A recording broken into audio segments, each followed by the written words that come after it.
Good evening.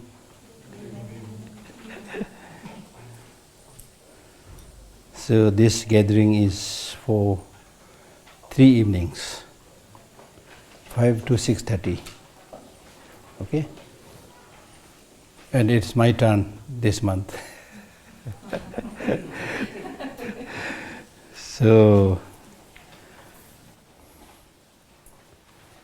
So I prepared something. I prepared one page which I've distributed to you.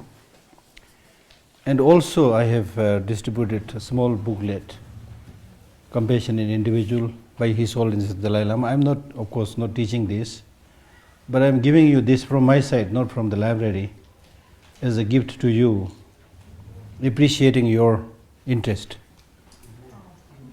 Okay? Because the reason we organize such talks in the evenings is obviously not to make money, although we are charging 100 rupees for registration, which all of you may have done or may not have done anyway. If you want to do it later, but that's not important. Sometimes it is important to know how many people are coming, Anyway, that's one thing. Then second, we do this with sincere wish,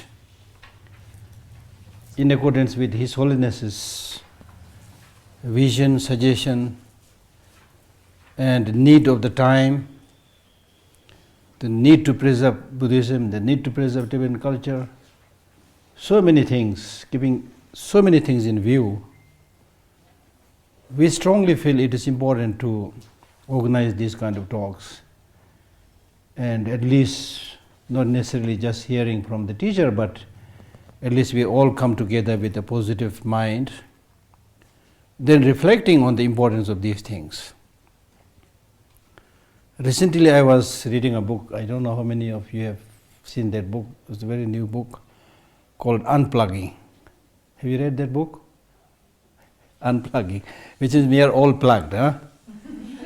We are all plugged and running and running and running. So in order to really flourish and improve your life, it is important to unplug occasionally and be with yourself, enjoy calmness, do certain reflection about the importance of human life and which ones are more important than others to do in human life, how much time you have in this life to do good things.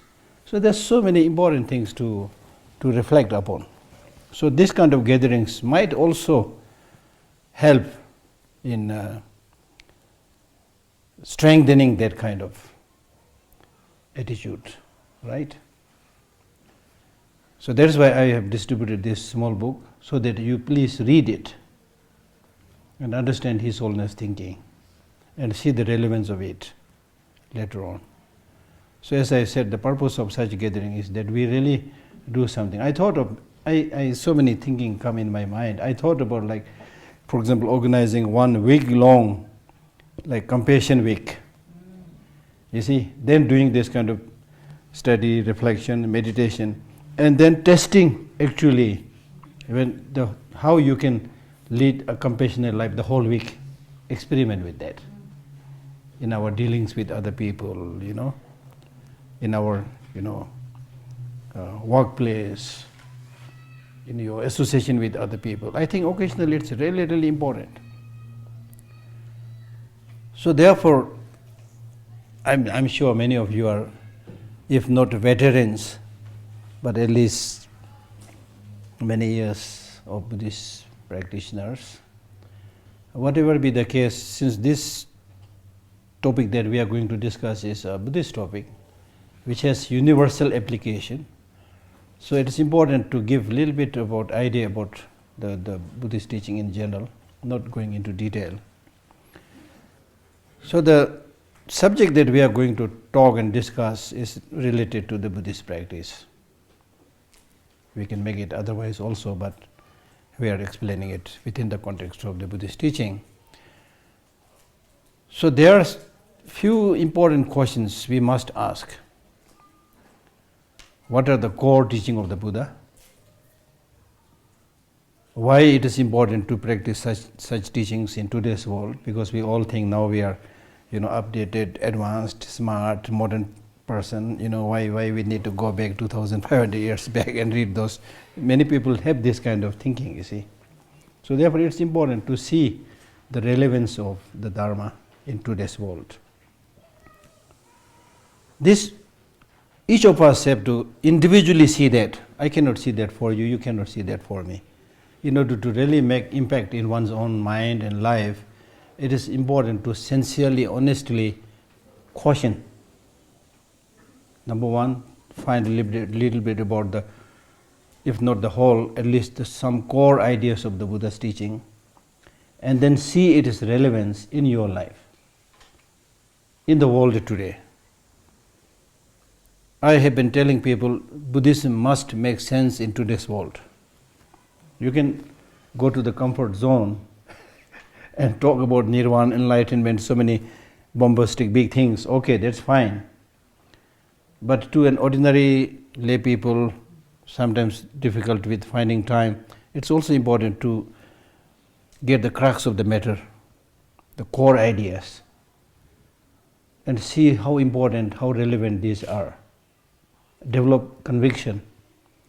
So that's why in the Buddhist practice we have this threefold process of practice. Listening to the teaching, number one. Second, reflection. Just listening is not enough. You will immediately forget. So having listened to the teaching, you need to reflect. See for yourself how much this makes sense. And through that way, when you find that it really makes sense, then you need to make your mind habituated with that idea, that good practice. That's called meditation, making it part of your life. Threefold practices: hearing, thinking, meditation. Now the subject that we are going to study, contemplate, listen is Buddha's teaching. So here it also becomes important, who is Buddha? If you want to do really good research, who is Buddha? Now epithet for the word Buddha is Buddh. The exact Sanskrit or Hindi word is Buddh. That means somebody who is fully awake, fully enlightened. What does that mean, to be fully enlightened, to be fully awake? It has a lot of implications. It also has the implication, if Buddha is fully awake, what are we doing? Are we sleeping? Yes, indeed, we are sleeping. So huge implication with all this knowledges. So when we say Buddha, somebody who is fully awake to what? To reality, the law of nature. I'm trying to simplify to the law of nature. Now that again tells us that just as Buddha got fully enlightened or fully developed or evolved or awake to the reality, we also need to do that. Why? If we are to awake fully to the reality, what are we talking about when we talk about reality? What are those realities? Why is it important to be fully cognizant of that reality? These are very, very crucial issues, and we can already do a lot of thinking, contemplation, just on these few points that I've already raised. Fully awake to the reality. Why? We need to fully awake or realize the reality because much of the suffering that we encounter in varied forms, physical suffering, mental turbulence, even among mental problems, there are so many 100,000 different destructive emotions. Right? All these are said to arise primarily from confusion. Confusion in the sense of not knowing the reality. We call it ignorance. Ignorance, which is actually basically saying that the sufferings that we are encountering today is in a way unnecessary suffering. Unnecessary suffering in the sense there is a possibility to remove these problems, these difficulties, or at least lessen and reduce these sufferings, these problems. But because we are not making effort to understand those various aspects of reality, so therefore there's no other way but to continue to suffer by seeing what is not true as true, what is impure as pure, what is suffering as happiness, the four misconceptions as we call it in Buddhism. Right? So this is the big statement. All our problems arising from ignorance. Ignorance means, as I said, not knowing the reality. What is reality? The reality of interdependence. In a more technical way, we call it emptiness, but basically we are talking about the reality of interdependence or emptiness. Then great teachers like Kong Thang Tenpa Dorme, he says,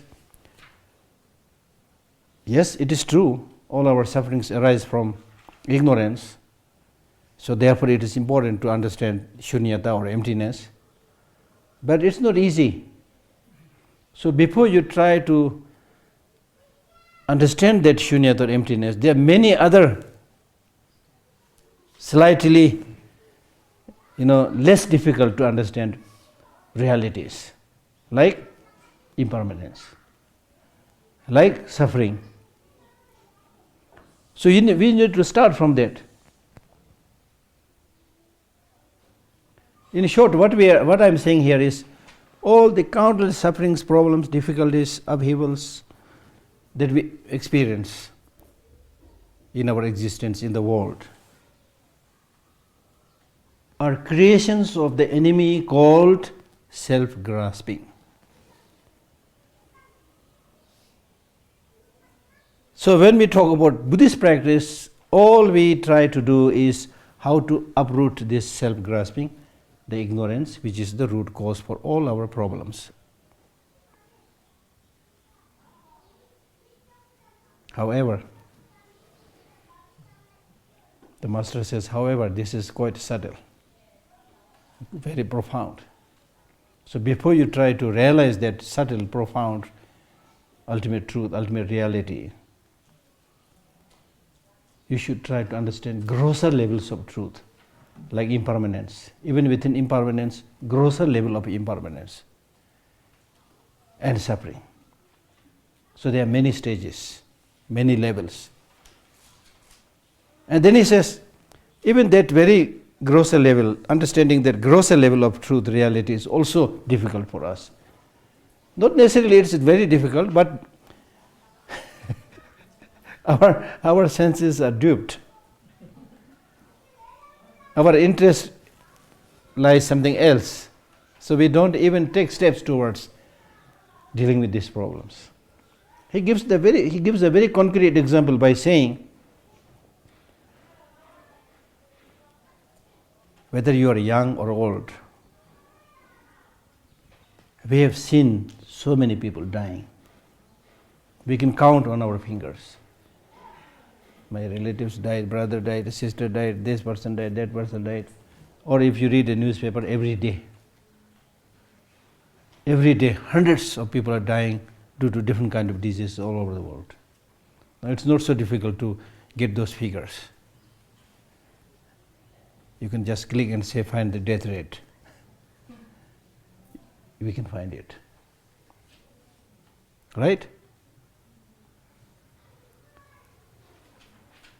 Even after all this exposure to innumerable deaths, not only of distant people, but people who are close to you, it hardly occurs to us that my turn will come soon.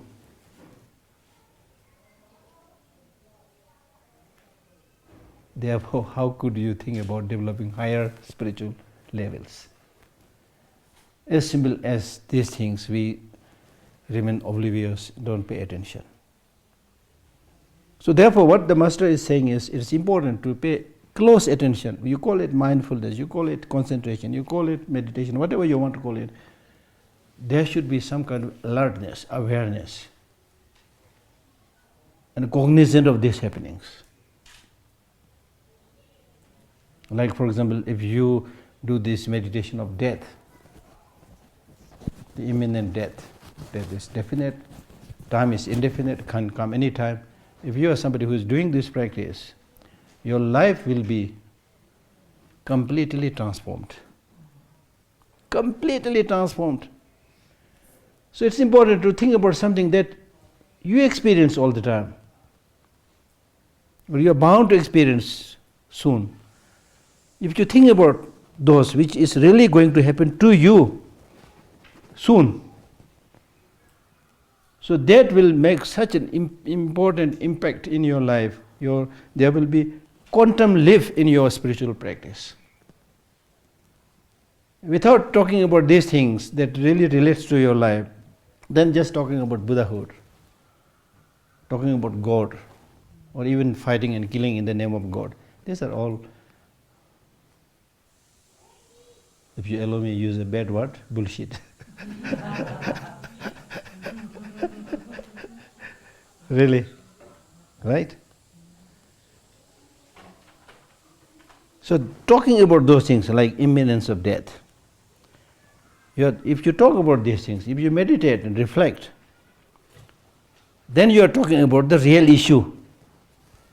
Otherwise you are just having feel-good practice. I call it feel-good practice. I went to the class, I listened to the teaching, and it is so good. Good in what sense? It is hardly impacting your life, hardly making your mind change, hardly helping in improving your loving kindness, compassion, which we are going to talk about. So I have seen, including myself, what we are doing, is a different way of life. If you don't focus in that way, then what you are doing, some people do business, some people become tailor, some people become monks, some people remain as a lay person, some people get married, some don't get married. It's only a different way of life. Because the focus is lost. The purpose for which you become a Buddhist, a spiritual practitioner, a monk or nun, the focus is lost. Armies also wear uniform, so wearing uniform itself is nothing, right? Now, for example, I'll just give you a hint, then you do the homework, okay? For example, if you think about death, imminence of death, which nobody can deny, that death is definite, nobody can deny. If you can deny and prove that one of you is not going to die, I will sponsor several lunches and dinners. That's all I can do, yeah, right? Something like that. This is undeniable fact. Second, okay, death is definite, but time is indefinite, but time is indefinite means it can be tomorrow. I'm not unnecessarily trying to frighten you, because Buddhism is not pessimistic. Many people think Buddhism is pessimistic. No, it is realistic, talking about the real issue. Then you can change. Talking about the real issue. This is a real issue because if you really think about it, for example, let us say if you are going to die, say after 2 days, let us say, then what will be your priority? In the next 2 days, what will you do? There is a story at the time of the Buddha. A mother with her son came to the Buddha. And then the Buddha said, pointing to the young man, he said, you have only 1 year to live. After that you are going to die. So this young man felt very sad, and then went back. Then after 6 or 9 months, he came back to the Buddha to see him. Then the Buddha said, what did you do in these months, since I told you that you have only 1 year to live? Did you do something bad? something destructive, something harmful. The young man said, since I'm going to die within 1 year and already so many months have finished, doing this, how can I think about doing anything bad? Instead, I try to patch up with all other friends with whom I did something wrong or used harsh word. I regretted, repented, and I made more friendship with all these people and try my best to be nice, to live in harmony, to develop love and to develop compassion, you see. And then the Buddha said, I told you you are going to die within 1 year. I just told you to let you know the situation. I don't know when you are going to die. I don't know when you are going to die. But I have been practicing this meditation for that really transformed my life. So that's why I told you to this so that you can really practice. You can see the difference. That will really transform your life. And I give another example by saying, for example, in front of us, if there's an elderly lady, 90 years old, terribly sick, wounds all over her body, fragile, weak, old lady here. Will any one of you think about marrying that lady? Marrying that lady? Approach that old lady dying. Can we marry? No, right? Or any one of us will think about like harming that lady, bullying that lady? No! Why not? Why not? Because you have clearly seen the reality of that lady. So therefore, at such a situation, you really felt, at least what I can do is not to harm, not to develop obsession or attachment. You found that that is the way to help when you are in trouble, when this old lady is in trouble. So that's what the Buddha is saying, that even if you are unable to see obviously the suffering as you have seen with this elderly lady, but through your contemplation, meditation, that all these people are going to die one day. All these people, whether I know or not know, but I know they have, each one of has some or the other individual problems, difficulties. Aging takes place with everybody, no exception. Finally, death takes place with everybody, no exception. In between, there will be sicknesses, food poisoning, whatever. Definitely. There's so many things we can conclude that all is not necessarily well. So if you have that kind of understanding, your heart will naturally melt. Even though you may not become Buddha overnight, but at least your overall attitude with other people will be different. Will be different. That is called practice. That's called dharma. Dharma means a way of life, a practice which will not let you fall down. Dharma, from the Sanskrit word dara, which means to catch hold of somebody, helping them not to fall down. So therefore we undertake or we do such practice not because it is told by Buddha, enlightened being, that may be one reason, but that's not the main reason. Not because His Holiness Dalai Lama said this. Not the main reason. The main reason is, I want happiness, do not want suffering. Nobody can deny this. And I'm quite convinced with this one, because I asked this question to so many people, to so many countries. Do you want happiness? Everybody says, yes, sir. How many days you want happiness? Everybody smiles, because they are saying, Geshe, it's not for few days. When it comes to happiness and peace, I want that as long as much as durable as possible, right? Right? So you have to start from there. I want that durable, long-lasting peace and happiness. For sure. This is not something you learn from Buddhism, something you have not learned from your parents. You are born like that. You are born like that. In fact, I tell people that you came into this world with this slogan, I want happiness. The first thing that the child does is crying. By crying, I call it slogan. The child is saying, I have problem, I want happiness, long-lasting happiness. Child is saying, came with that slogan, you see. Right? So therefore, this you please remember, I want long-lasting happiness and peace. So you should use your own human intelligence, not necessarily in accordance with the Buddhist teaching, but common sense. Common sense. Use your common sense, intelligence. Since I want long-lasting peace and happiness, from where will that long-lasting peace and happiness will come? You can write an article on that. Really? From material accumulations? Material accumulations needed. But I'm talking about long-lasting happiness and peace, not fleeting pleasures. Can that long-lasting peace and happiness come from your relatives and friends? I don't think so. Even from Buddha, no. It can come only through personal self-reflection and by cultivating the desired positive qualities, emotions within yourself. Are you with me on this point? If you don't agree, there will be time for question answers. I strongly feel that this kind of questions should be asked, because the practice we are doing is for our own goodness. It's not a show business. Show business. So through this kind of change of attitude, understanding, reflection, even if we get one day peaceful day, one day happy day, that's what we want.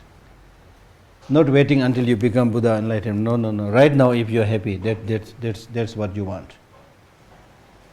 That's why in the mindfulness practice we talk so much about being in the present, you see. Being in the present. Tomorrow is uncashed check. Huh? So your happiness, your suffering is in your hand at the end of the day. So you change your attitude, way of thinking, and be happy. It can be done. It's not impossible. It can be done. So to be happy, you don't have to have lots of money or things like that, right? So anyway, we don't have much time, so I get digressed. So during this 3 days meeting, what we are going to do is discuss about the 4 immeasurable or boundless states. That's what we are going to. So in this short compilation that I've done, we are proceeding by doing prayer, then a little bit explanation and study, then finally a little bit meditation at the conclusion, and then asking you to do the rest of the work, post-meditative session practice. That means 24 hours. So this is to give you an idea of how the Buddhist practice is done. Okay? Now doing prayer basically is not just chanting.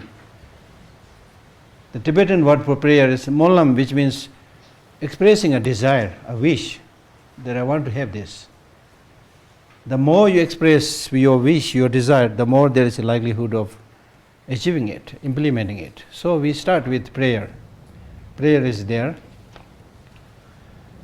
There are 2 levels of prayer, so we read all this prayer together. Okay? May all sentient beings have happiness and its causes. May all sentient beings be free from suffering and its causes. May all sentient beings not be separated from happiness that is without suffering. May all sentient beings abide in equanimity, free of bias, attachment, and hatred. And also the following words. How wonderful it would be if all sentient beings were to abide in equanimity, free of bias, attachment, and anger. May they abide in this way. I shall cause them to abide in this way. Buddha, please inspire me to be able to do so. How wonderful it would be if all sentient beings had happiness and its causes. May they have this. I shall cause them to have this. Buddha, please inspire me to be able to do so. How wonderful it would be if all sentient beings were free from suffering and its causes. May they be free. I shall cause them to be free. Buddha, please inspire me to be able to do so. How wonderful it would be if all sentient beings were never parted from higher rebirth and liberation's excellent happiness. May they never be parted. I shall cause them never be parted. Buddha, please inspire me to be able to do so. So these are basically saying the same thing, but two versions, two different versions. So these prayers we should do as much as possible, not only this teaching, but for long time to come. Such a wonderful prayer. Okay? So now with regard to the actual meaning of the four immeasurables of love, compassion, the four immeasurables are love, immeasurable compassion, immeasurable joy, immeasurable equanimity, are widely taught and practiced in both the Pali and Sanskrit tradition. Okay? The four immeasurable apamana, apramana are spoken of in many Pali sutras like Visuddhi Marg, Metta Sutra, etc. In the Sanskrit tradition, they are extensively explained in the Bodhisattva Pitaka Sutra and so forth, if you want to read more, and are essential in the Bodhisattva vehicle. So this is a little bit how these four immeasurables are widely practiced in both in the Pali and the Sanskrit tradition. Okay? So now in order to explain these four immeasurables, I'll give you a little bit about the Buddhist, talk a little bit about the Buddhist morality, Buddhist ethics. Okay?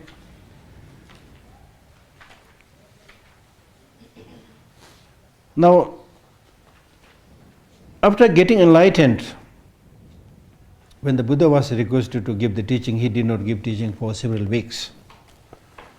And when he finally gave the teaching, he taught the Eightfold Noble Path. Okay?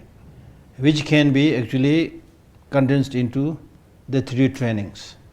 The training of morality, training of concentration, training of wisdom. So now here we need to ask this question, why moral life is seen as integral, even indispensable part of the path to ultimate liberation? Why morality is important? And what is morality? Or ethics in Buddhism, right? Ethics in Buddhism has the connotation of three main points. Number one, refraining from negative ways of life. That's ethics. Refraining from negative ways of life.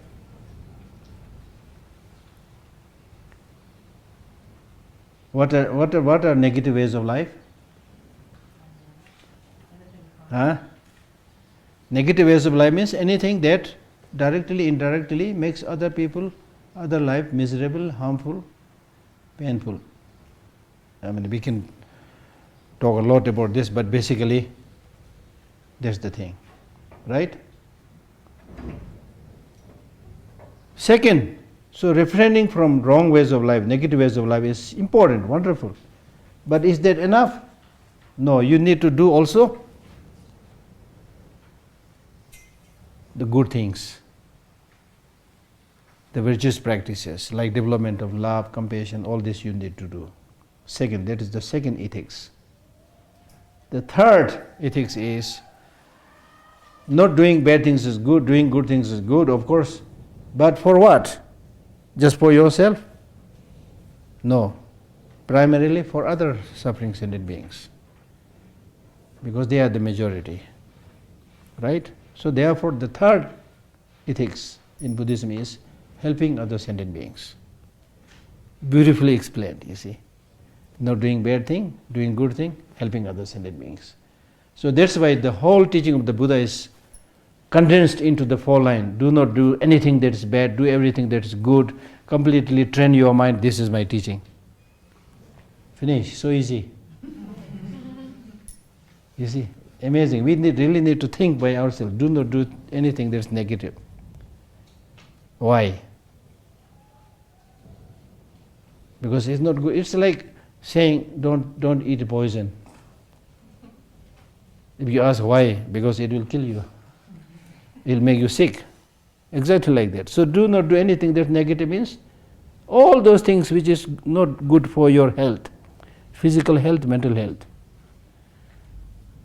We need to pay serious attention to these things, because otherwise most of us, even the grown-up people, are really like, including myself, we are like, in a way, we are like innocent children, Buddha is like, Father, he says, don't eat this too much sweet, don't do this, but we say, yeah, but I like the taste, I like the color, and we go after this, you see. That's why physically we get sick all the time, mentally we get sick all the time, because of our own doing. So do not do anything that is negative.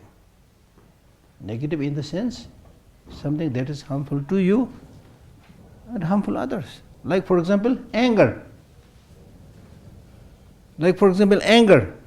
Now with this kind of practice, even if we make a promise to lessen the intensity of anger, your life will shine out. You will become less expensive. Really, honestly speaking. I read one book published in America where the writer says, in terms of expenses, economy, billions of US dollars are lost because of anger. Because from anger comes suicide. From anger comes shooting, fighting, conflict, destruction. Anger and hatred leads to, it's like a conflagration of fire. It only leads to death and destruction. It destabilizes you. As simple as that. So think carefully. Take some time. Pros and cons about anger. Be honest with anger. Don't just outrightly say you are bad, but do a research on it. So it is very much possible that you will find it destructive. You get headache when you get anger. You get back pain when you get anger. You are unable to sleep properly in your bed when you are angry and upset and have hatred. It's all common sense things that we experience all the time. But the problem, as I said, is that we feel more comfortable to continue stay in that same area where you are familiar, even if it is suffering. And you don't want to go out from that area to an area which is unknown to you. You get scared. So familiar suffering is better for you than the unfamiliar terrain of happiness. That's the problem. So that's why really much of what we experience is our own doing and our own lack of initiative. So talking we can do all the time, but the thing is practicing it. So I, with folded hands, plead you and plead myself also. Practice a little bit. Just out of the 100,000 negative emotions, at least deal with one which has predominant presence in you. If anger is playing a more destructive role, make it a point to fight against anger. Reduce it. You will see the miracle then. You will see the miracle. Unless we do it, it's like, reading a long menu in a fancy hotel, but if you don't eat it, there's no point reading the menu. You see? Right?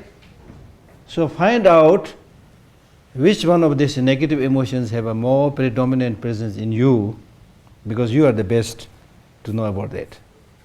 And then try to see its destructiveness as you have experienced. Not just we are talking, but as you have experienced, because you have to see whether it's really useful or not. Sometimes we go under the confusion that many of these negative emotions we think it's useful. In fact, sometimes we think that it's only these negative emotions which gives color to our life. If these negative emotions are there, then the life is colorless. That's what we think, honestly speaking. That's how we live our life. That is how it is portrayed in the movies. Sex and violence are the two predominant theme of any movie that you see. Meaning, this is a portrayal of our own life's experience. And we think that if these things are not there, life is colorless. Right? But actually it is the other way around. The less you have these destructive negative emotions, the more peaceful, stable, calm, focused. And the root of success of all the good things, even small projects that you do, is dependent upon how focused you are, how calm you are. So that is why morality is said to be the ground, in fact a fertile ground, to grow all other crops of virtuous practices. If the ground is fertile, even you throw anything, any seed, it will grow. You can grow concentration, you can grow wisdom, you can grow bodhicitta. This is so because morality means ethics or morality means, as I said, number one, getting rid of the negative emotions.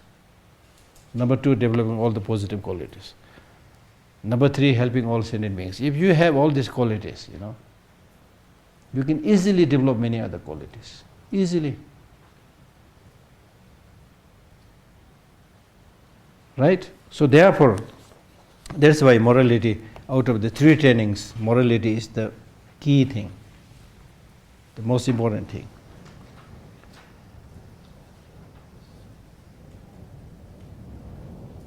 So we need morality because, as I said, we want that long-lasting happiness and we do not want suffering. Right? The experience of suffering and the infliction of suffering upon others, whether it's your personal experience or whether you inflict that suffering upon others, have one and the same existential root: thirst, craving, desire, and its manifestation as attachment. So how this craving, attachment comes? Because the attachment and craving comes because you are lured, you are ensnared, or you lured by the deceptive promises of sensual pleasure, or for worldly enjoyment, and the attachment to it. Lure. Just like a fish that is caught by the bait. The fish is lured. Right? So we get completely obsessed with this seemingly attractive but hollow, actually, seemingly attractive things of the life. And we go after this like small kids seeing a lollipop, you see. That's why I always say that we are really like, Buddha calls us my children. We are really children. We get easily distracted, easily entrapped by the advertisement. That's why these advertisements are flourishing. That's why these malls are flourishing. That's why what is flooding in the market is flourishing, you see. Because we are attracted by the nice packages, advertisements, we go after this. You see, you buy a fruit juice which is nicely, packed with some colors in, but inside, heaven knows how old it is. Really, honestly speaking, we are quite innocent. We are quite innocent. Easily, our senses are easily duped. The deceptive promises of sensual pleasures. Therefore, Shantideva formulated this following aphorism or this verse where he says, when somebody knives you, he says, he's the knife, the murderer or who used the knife, he's the knife. From him, the knife came. So he's somebody to blame also, right? And mine, the body But I also offer the body. If you don't have this contaminated physical body, nobody can kill you. Even if you have a body, if you have no craving, no attachment, nobody can inflict harm upon you. So he's the knife and mind the body, the twofold cause of suffering.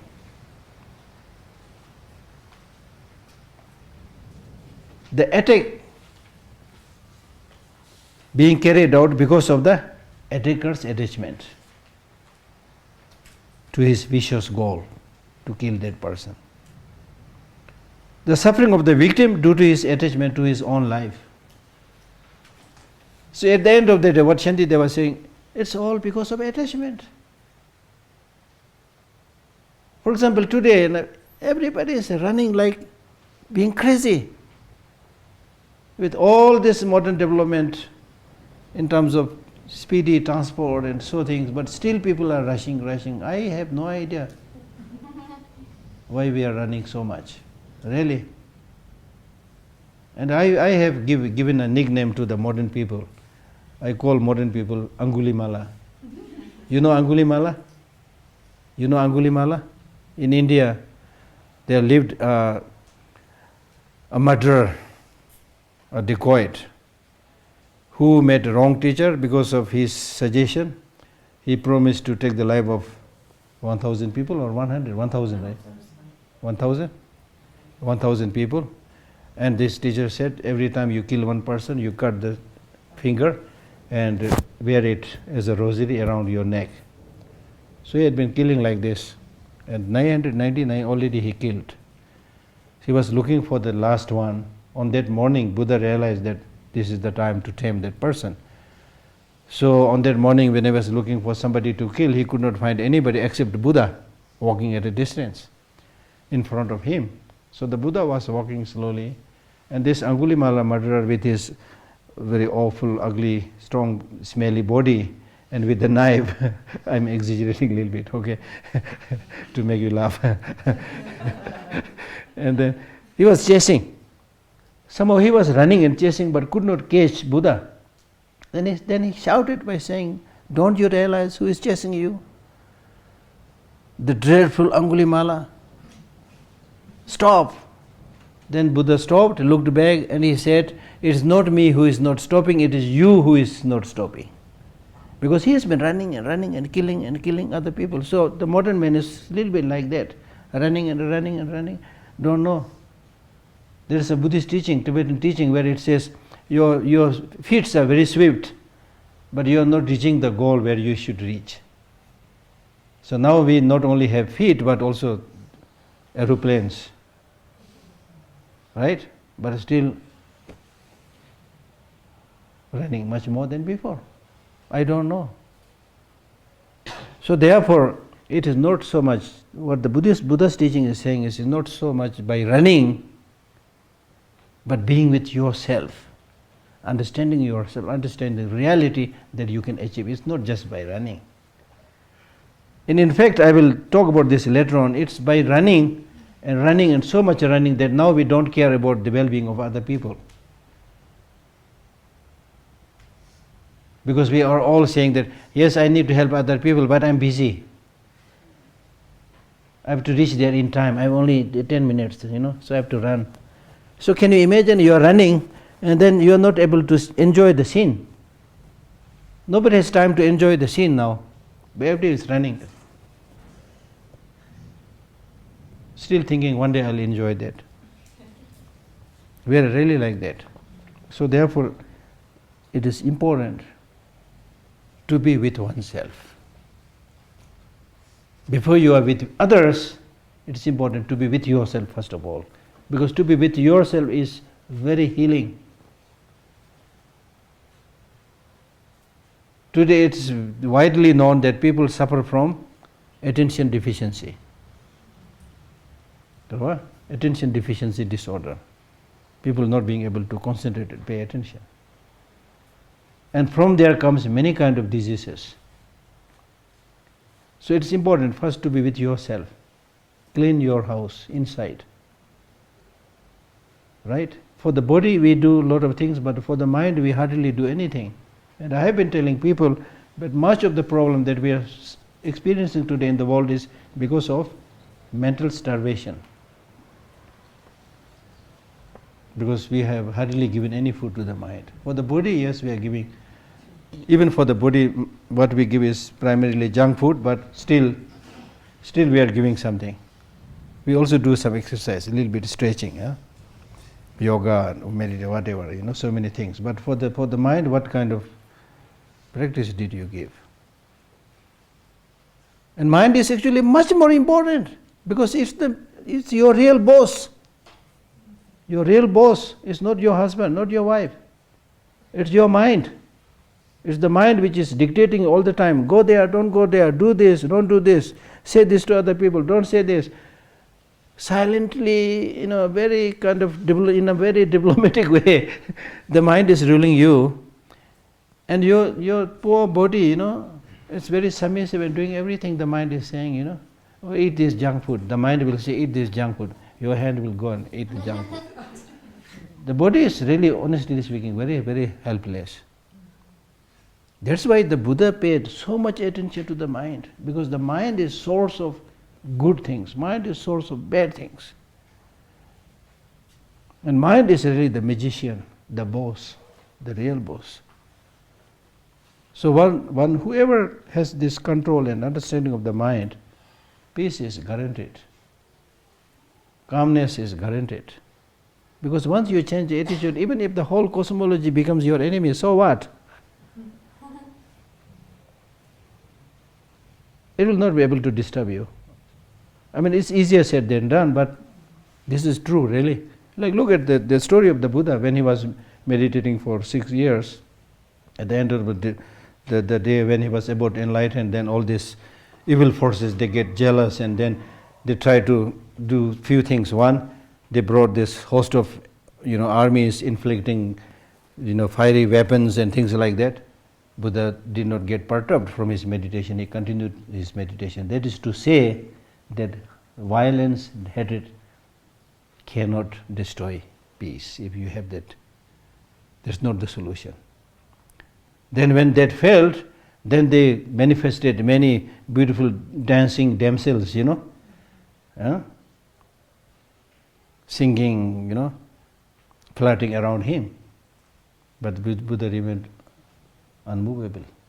They failed, you see. So this too, ignorance, as I already mentioned, is the root, plus hatred and attachment. These two are the sworn enemy. In Buddhism we call these three poisons: ignorance, hatred, attachment. 3 poisons.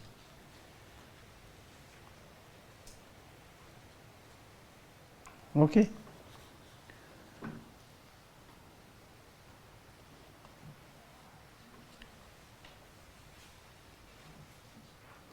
It follows that any successful attempt, if you make that attempt, if you make any successful attempt to reduce one's thirst or craving, attachment, or otherwise at least moderate one's attachment, will also result in a life causing less suffering to oneself and to others.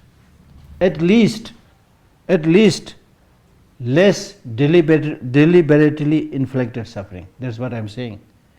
There are many levels of suffering. Much of the big part of the suffering is intentionally created. So at least we can reduce the man-made sufferings. Much of the sufferings that we are encountering today is man-made sufferings. Some of the concrete examples that's happening right now is what's happening in Syria. Innocent men, women, especially small children, dying every day. Now there's a lot of discussion going on whether they are used chemical or not. For me, this is less significant, whether they have used chemical or not, but people are killed. That's the point. You see? Why? And Shantideva says, you don't have to kill people, they will die. Look at the wisdom. You don't have to kill people, they will die. In the same way, he is saying you don't have to create suffering. They already have suffering, you see. It's really like hitting hard on a bubble, water bubble, to stop it. Stupid. Total ignorance. So, to reduce suffering, that is what morality basically means for Buddhism. Reducing suffering, alleviating suffering, or causing less suffering, not harming others. That is ethics. Living a morally good life has two benefits. One, you will be helping other people. Okay? And oneself spiritual development and many other positive activities are positively affected. So it is a win-win situation. A win-win situation, you see. So that's why Buddha repeatedly said, you should use your intelligence, brain, and see what is beneficial, what is not beneficial. If it is the case, fighting is good. At the end of the day, fight. Violence is good. Use violence. But that is not the case. That is really not the case. So therefore it is really, really important to see the great many benefits of this positive ways of life, developing loving kindness, compassion, fortitude, and so forth.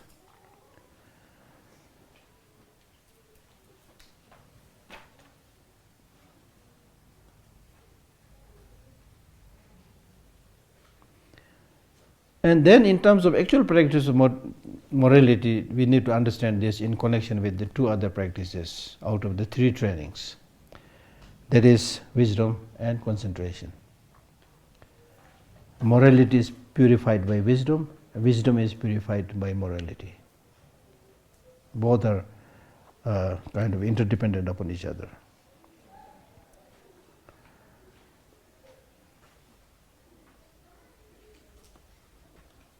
Of course, we can have a lot of discussions here and ask questions why somebody in the name of moral practice, why should somebody develop loving kindness and compassion? Why? Is it selfish to develop these positive qualities if you think that I will be happier and things like that? Is it the right practice or not? Or is it always possible to be morally correct?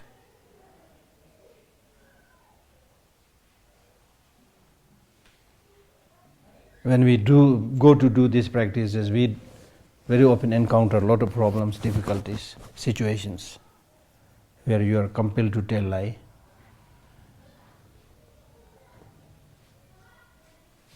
Things like that. So there are many areas to think about.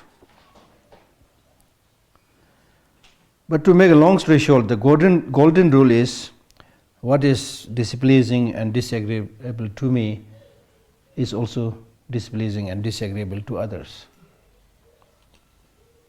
You should see others in your own image. Whether you use the word compassion, loving kindness, or empathy, whatever word you use, in our individual case, we want everything that is good, right? We need fame, we need name, we need money, we need health, we need peace. Similarly, others also need, including your enemy. Including your enemy, right? So therefore, in this practice of developing the four immeasurable qualities, the most important quality is to develop this equanimity, seeing everybody as equal to yourself. It is true somebody might have harmed you and today you will see that person as an enemy, but that is not the whole story. This same person might have helped you many times in the past also, or past lives also. So there are many reasons how it is better to develop love, compassion and so forth than hatred, anger, jealousy and so forth.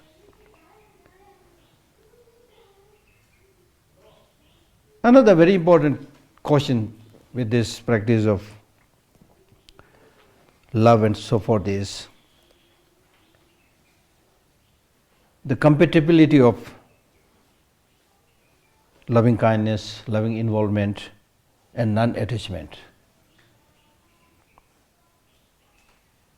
Right? On the one hand, you have this practice of loving kindness, which many people think it's attachment.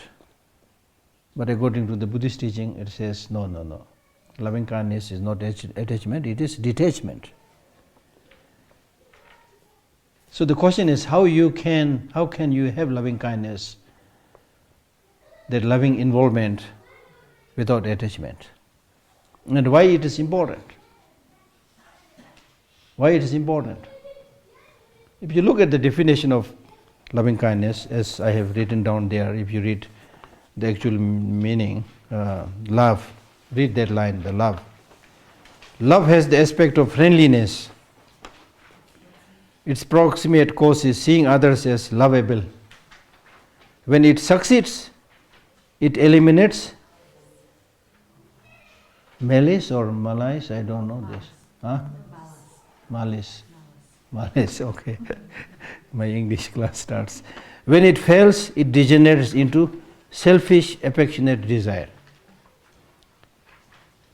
So loving kindness here means wishing that others, as we have recited in the prayer, how nice if others meet with happiness and the causes of happiness. Now, in order to develop that wish, you need to see others as close to your heart, as lovable. Right? So can you see this? See other sentient beings as lovable to you, everybody? This is a meditation where we are going to do. But I'll discuss this right now. Like for example, the process of meditation on loving kindness is, you start with, generally speaking, you start with somebody who you respect. Say your teacher or your guru. Because you respect, therefore, if you develop their loving kindness, it will be much more successful to develop that. If you, right in the beginning, if you try to develop loving kindness to ordinary people, especially to those who you like, especially to those where you have a sexual attraction, you will be confused. There is a big risk of confusing between love and attachment. Right? So therefore, develop their loving kindness to somebody who is higher and who you respect, and then gradually to people who you like. Then to the neutral people. Then finally to the enemy. Right? Now if you had problem developing loving kindness to your enemy, what should you do? There are many ways of doing that. One, right now this person is my enemy. Because of his enmity, he gave me the opportunity to practice patience. So I'm thankful to that person. One way of thinking. Another way of thinking is, this life she is acting as my enemy, but not necessarily so in the past, especially past many lives. It is sure that in the past many lives, this same person has acted as my mother, father, brother, sister, and so forth. And also there is no certainty between who is your enemy, who is your friend. The so-called friend today might become your enemy tomorrow. The so-called enemy today might become your friend. And sometimes also when you have difficulty developing that loving kindness towards your enemy, it is encouraged to sometimes to try to talk to that person, to give a gift. In the Tibetan tradition, there is a very interesting story of somebody who had a lot of problem with his brothers, always and I was reading this morning. It's so interesting. It says that we have been verbally fighting until my lips worn out. So there was so much fighting. So then he thought how to solve this. Because they have been fighting, he cannot directly talk to them. So what he did was, he hugged one of their child. So moving. Hugged and then kissed and then loved that small child. That completely mellowed that father of that child, relatives of that child. So there are many ways of doing that, you see. When I visited Colombia, where there's a lot of drug and killing, I was giving some talk. Some years back I was giving some Buddhist teachings.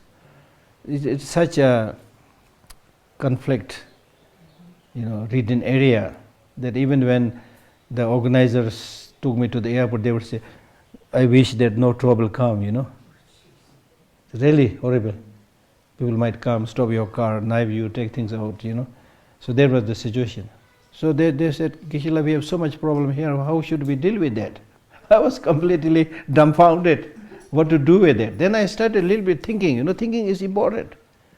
Then I said, this, drug mafias or, problem makers, from where they came from? Did they drop suddenly from the space? No. They're earthly beings. Right? So I'm sure they have families. I'm also pretty sure that not necessarily all the family members, the wives and kids are all devils. And I'm pretty sure that there is some kind of love among their family members also. Right? So you think in this way, then you can gradually see different connections, you see.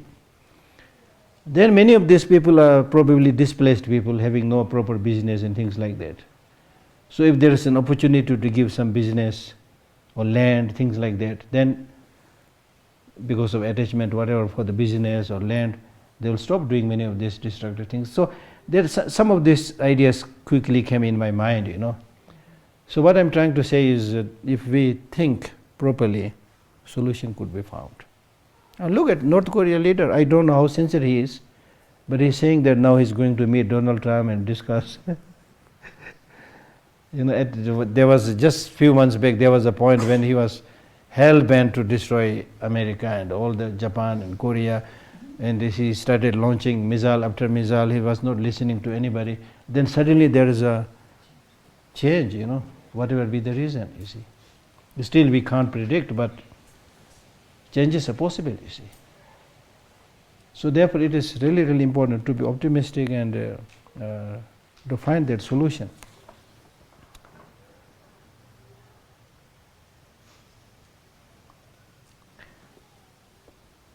So the loving kindness is sometimes explained as mind releasing. Mind releasing. Chitto vimutti. Mind releasing. Which clearly means that when you develop this loving kindness, you will be released from attachment. You will be released from attachment. You will be released from self-cherishing attitude, egoism, right?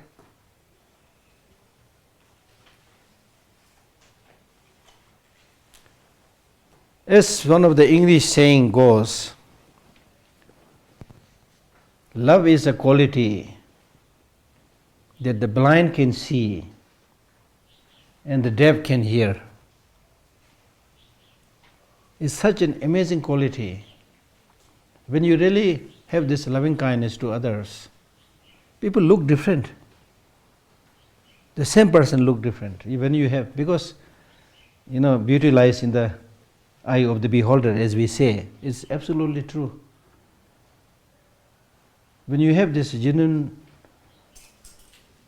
motivation that others have happiness and peace, others without suffering, the same person, because of your changed perspective, looks different, looks nicer. When you don't have that love and compassion, the same person looks ugly, horrible, aggressive, you don't want to listen to that person. As and when that person is approaching you, you get back pain. I used to have that. Believe me, I'm telling all this based on my experience. I'm sure all of us have that experience.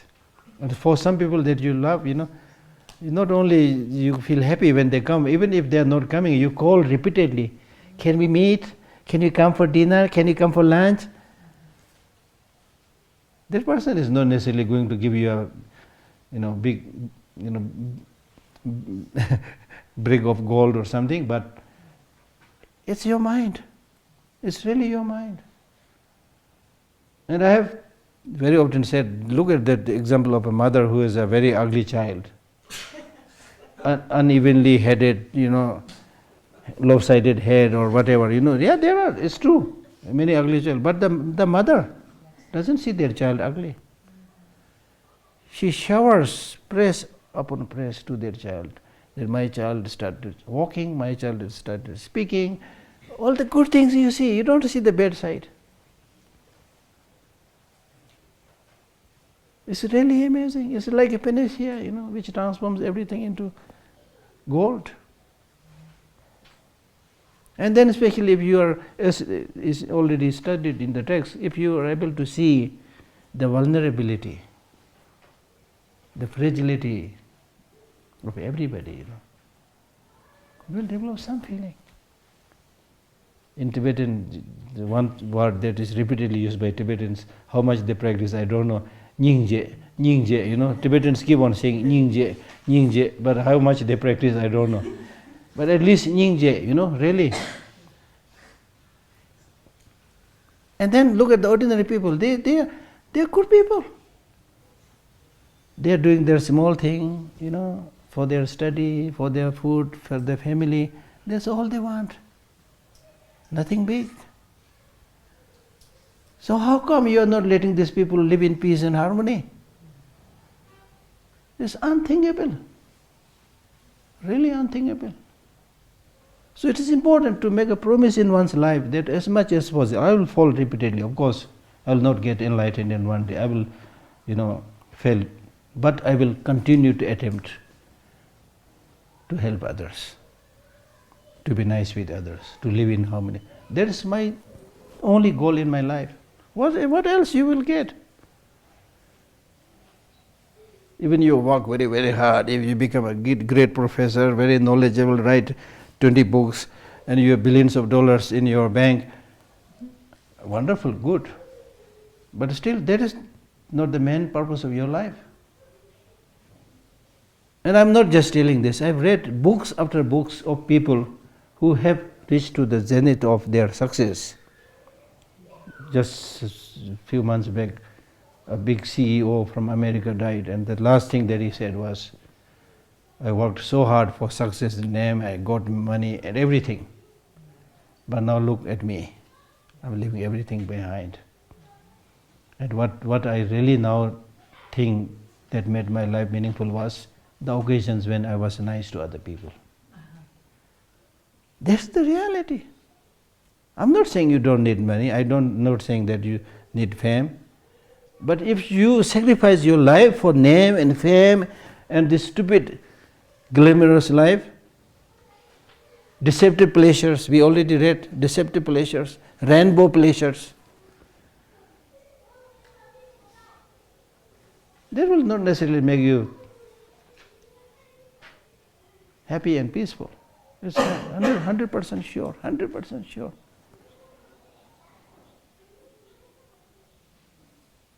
So therefore, one very moving Buddhist prayer is Gadanada, Shiva love to be Shiva Soli Dover here. Meaning that may sentient beings get liberated from this ocean of suffering, which is turbulent due to aging, sickness, death and so forth. And plus this 100,000 unnecessary man-made problems. Stupid as we are, man-made problems. Problems made by so-called intelligent human beings. Right? We call ourselves intelligent human beings. In what sense are you intelligent? And we keep on doing those things which is like really not much meaning. And the core issue of making this world unified, harmonious, peaceful, not much is done. There are people, good people, who are trying to do something, but we need to do more than that. And the short-sighted leaders are intoxicated with their power and always brandishing their nuclear arms, right? So therefore, it's really important to repeatedly do this prayer that we are able to develop this loving kindness, which means always think, may everybody be happy. May everybody meet with the cause of their happiness, whoever they are, include your enemy. And that will make you even more happy if you include your enemy, because when you have some section of the society which you call as enemy, just that mental reflection will make you unhappy. So when we talk about developing loving kindness, it should be the kindness like a mother to her child. We cannot achieve that immediately, but that should be the target. Loving kindness means loving kindness that the mother has to the child. We should try to develop similar kindness towards all sentient beings. Towards all sentient beings.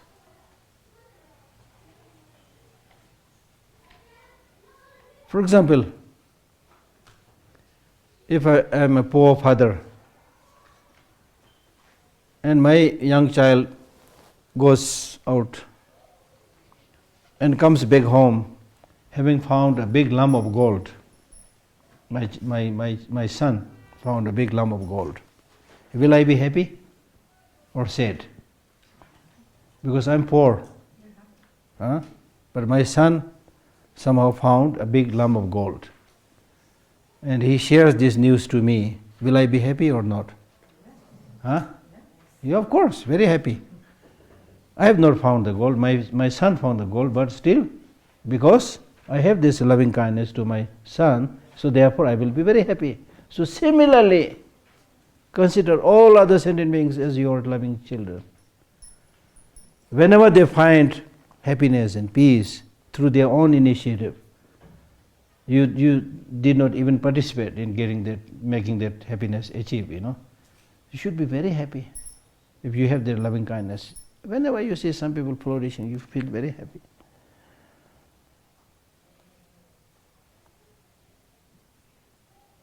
And because of this loving kindness, your association with other sentient beings be like your association with your very dear friend.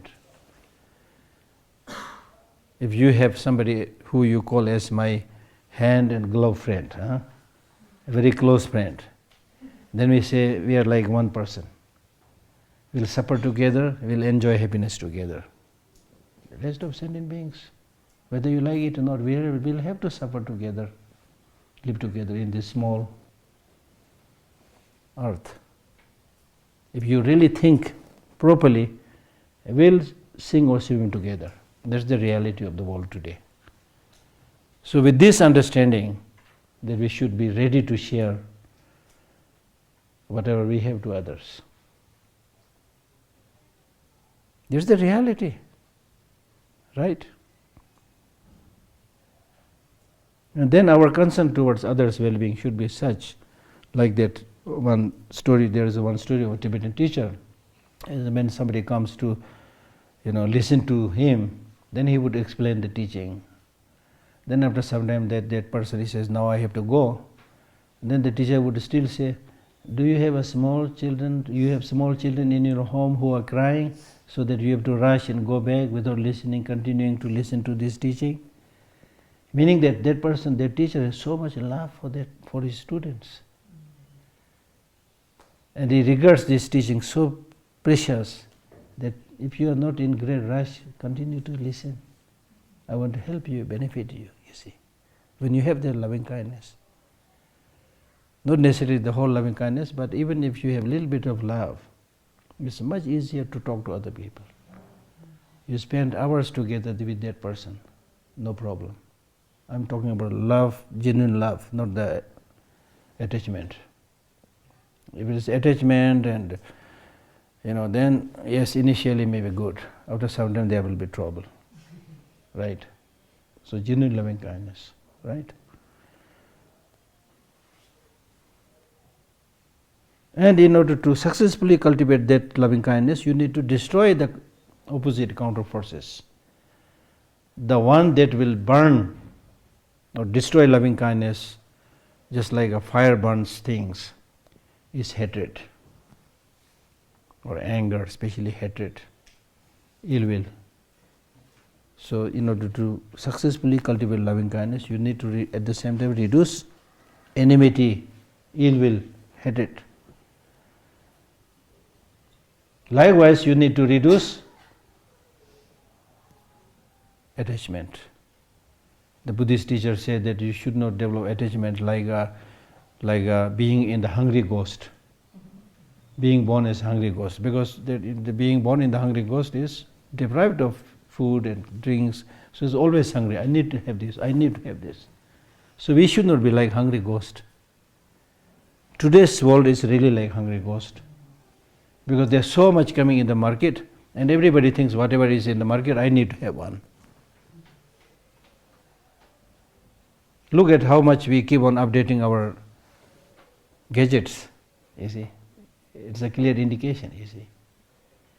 iPhone 1, now up to 10.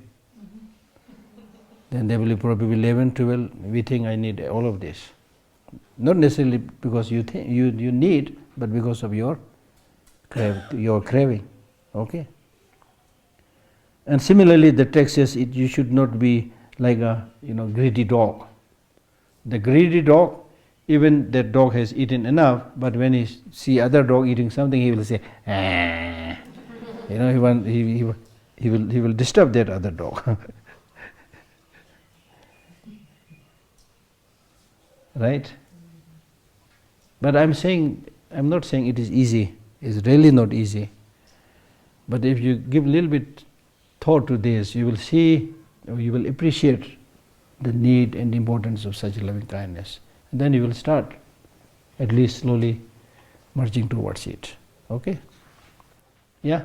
Geshe, do you think that if we eliminate our negative behaviours and attitudes, will love come naturally, or do we have to actually do something as well? So first of all, maybe we eliminate our negative behaviours and attitudes.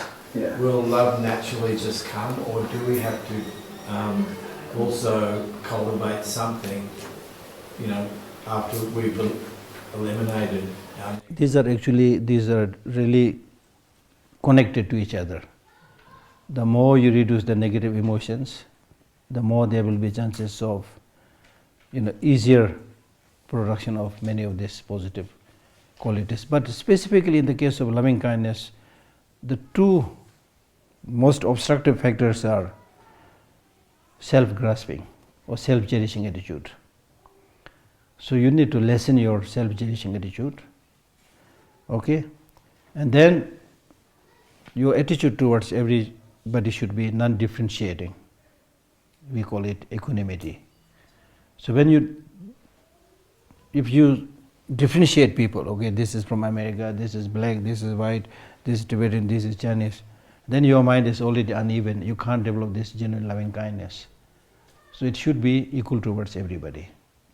And then less self-cherishing attitude, because you include yourself with others, seeing oneself and others as equal. You are not the center of the universe.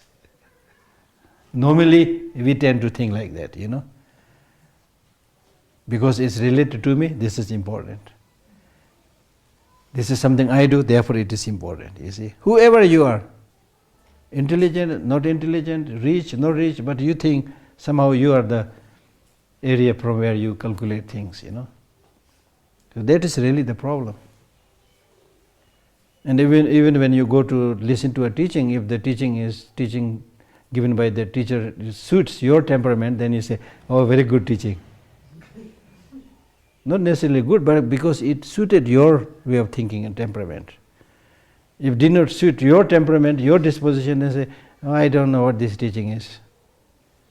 There's not much meaning in it. You see, so you are the yardstick, which is really wrong. Which is really wrong. So that's why there are stories of some of the Tibetan Buddhist teachers. In fact, there was one when he was requested to give a teaching. Then he said, I have nothing to teach, excepting highlighting your faults. So if you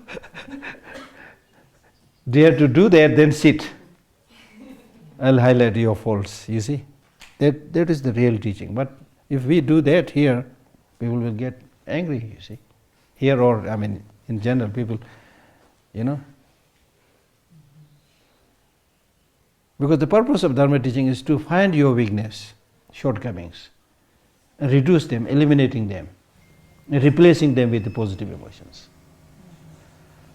Okay, just 2-minute meditation on the point that I've explained, and see how far you feel comfortable doing this loving kindness meditation to your near ones, neutral sentient beings, and enemies. Especially think about somebody who has been bothering you a long time, and how do you feel? Is it possible to talk to that person? Have negotiation with that person?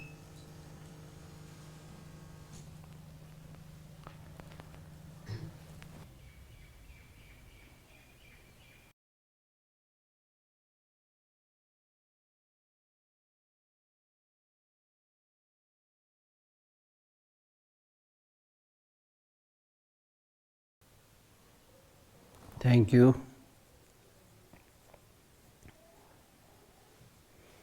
That ends the session and your time to do the post-meditative practice. Seriously speaking, you know, try to cultivate as much as possible this loving kindness until we meet tomorrow, and see whether it makes any difference in your perspective, in your dealing with other people. So this is how we need to experiment all the time, whether it's really helpful or not. Thank you.